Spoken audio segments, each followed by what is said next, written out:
In today's video, I'm going to teach you how to save a Canva design as a template. If you want to share a design with other people without letting them overwrite your original file, turning it into a template is a really useful option. A template link allows someone to open a copy of your design in their own Canva workspace, so your original version stays untouched.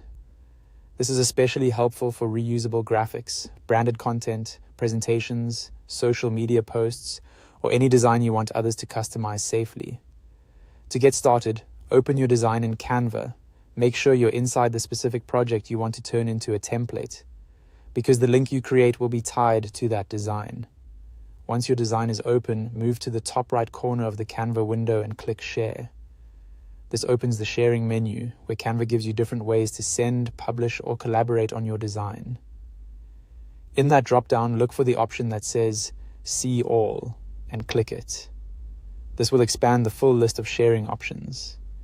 In the Share section, find Template Link. When you see it, click on it, and then choose Create Template Link. Canva will now generate a special link for that design. Give it a moment to load. Once the template link appears, click Copy.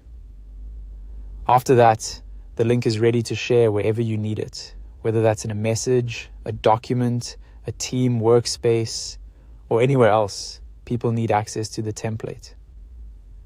A good thing to remember is that this template link is meant for duplication, not direct editing of your original design. So if someone opens the link, they'll be prompted to use their own copy, which helps protect your master version and keeps your original layout consistent.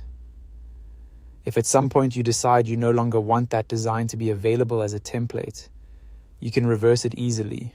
Just return to the same share area, open the template link section again, and click Delete Template Link.